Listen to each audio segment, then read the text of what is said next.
This is the ingredients that you will need to make this Mexican dish.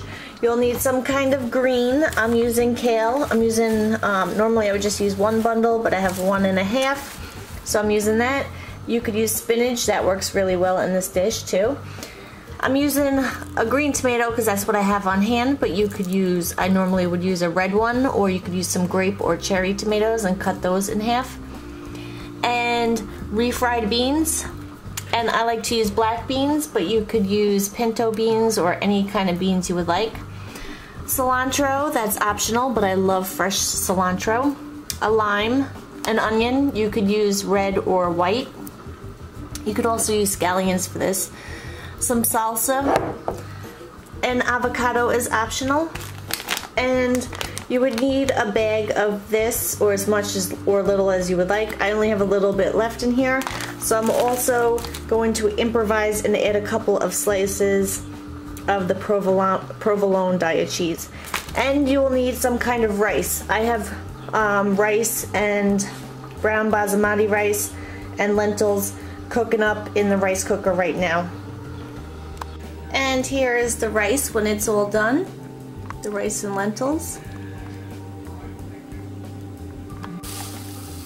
So I chopped up the onion. I just roughly chop that, and I'm going to saute that till it cooks down just a little bit, and I am going to work on cutting up the kale, and I'm going to add that in. I added the kale, and if you want to add some liquid to help it cook down, you could add some water or low sodium vegetable broth, or you could add some salsa to it. So I'm going to let the kale cook down, and then I'm going to add the cilantro right at the end so it doesn't really cook, but it just gets mixed in there. Now that the kale has cooked down, I have added some spices. You could add whatever kind of spices you like. This is what I like to use. I added about a tablespoon of cumin powder, about a half of a tablespoon of onion powder, about a half a tablespoon of garlic powder, half to 1 tablespoon of oregano, and a half of a tablespoon of chili powder. And you could add whatever else you would like. If you don't have fresh cilantro, you should add some dried cilantro if you have that. First, I spread the refried beans on the bottom of the pan. I then added a layer of rice and lentils. You could use any kind of rice you like. I just like making the mixture of brown basmati rice and lentils. Next, I added the kale and onion and cilantro mix. I then added some Daya cheese. I then added the black beans. I just topped it off with some salsa and the green tomato I had. And if you wanted to add some more shredded cheese on top, you could do that. I might add some more Daya, the shredded cheese, since I have a little bit of that left.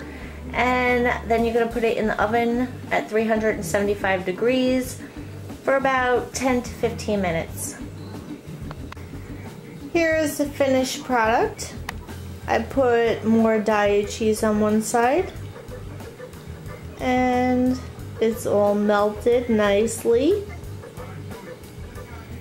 I didn't have enough for the full side, so I just did 1/2 with extra Daya cheese.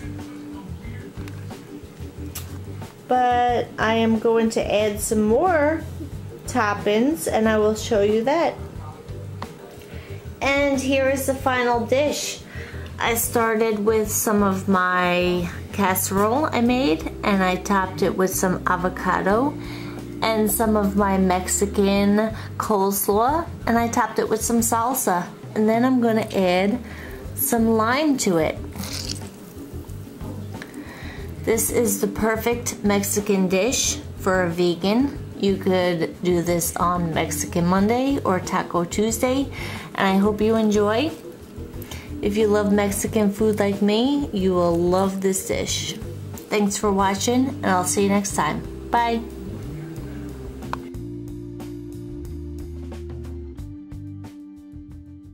The seal goes out.